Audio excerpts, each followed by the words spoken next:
Okay, is everybody done? Oh, yeah. I hope, just in case you messed up, one of the scorings was the totally opposite way. I hope you noticed that. Is that good? What? It should be like that. Yeah, it should be like that, so just in case, let me know. Alright, so like you see the numbers here, it's like 43210. On this other page, it's like 0, 1, 2, 3, 4, just in case. In any case, just go back home and redo it if you don't.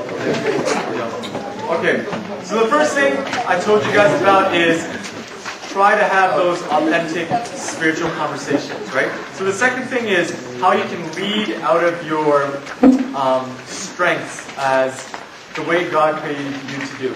So you can see how whatever fruit is your strongest, like let's say the very first one, patience, then of course, well, you're very patient, just straight up.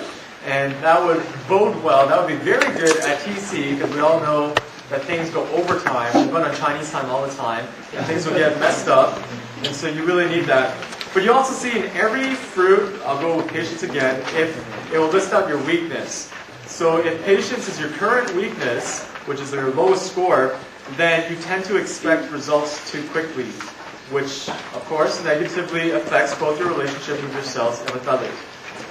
And so I just want you to make a note that if you don't have your co-captain here right now, it would be good for you guys to talk about your strengths and weaknesses together sometime. If not today, we will have a bit of time to do that. So if you're weak in patience and your co-captain is weak in patience too, there's going to be a problem with your crew, right? So you guys have to be aware of that.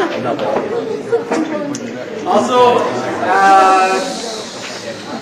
the second last page, at the end of the fruits, after fruit of gentleness, I wrote an activities thing. These are things like meditation, devotion activities you guys can do, which is just like think through how will you live with yourself, honestly.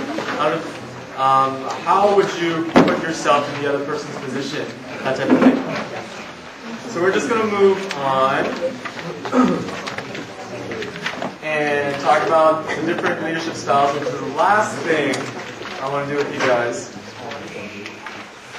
Alright, so I put down 5. And these are actually business terms, so you guys who are in business or going into business, you actually learn about this stuff.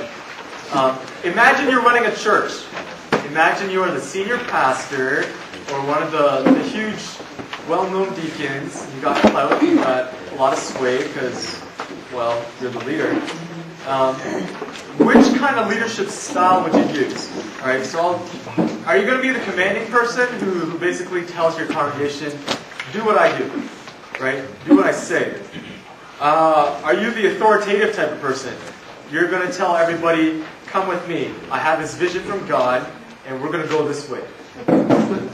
Do you think your tendency is towards, well, affiliative, which means people comes first.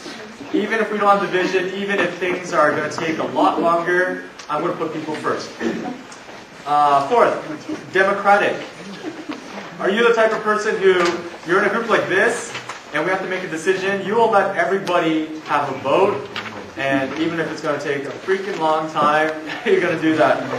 Alright, peace setting. Last one is that you don't really tell people whatever, you just say, I'm going to do it, I'm going to set the example, and people, if they see me setting a good example, I'm going to do that.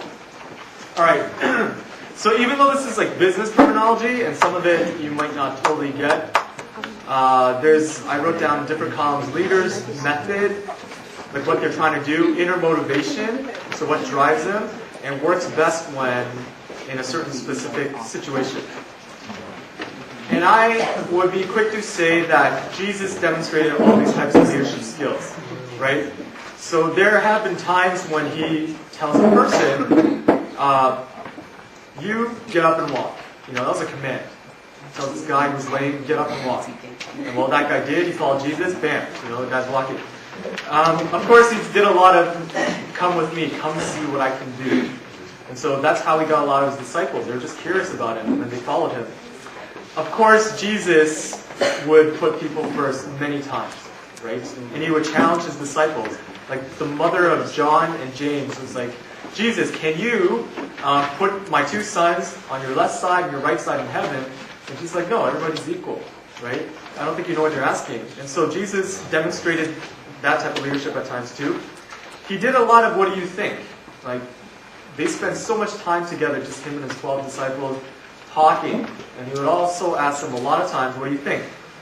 And of course, Jesus, just through his life, did a lot of pace setting, demonstrating what it means to be a leader. So, I want you guys to think out at TC, where would you use these different types of leadership styles? And what would be the strengths and weaknesses? And we are going to do, well, just write it out for 5 minutes or so. And we'll do this fishbowl exercise I'll explain to you in a bit. So, go ahead.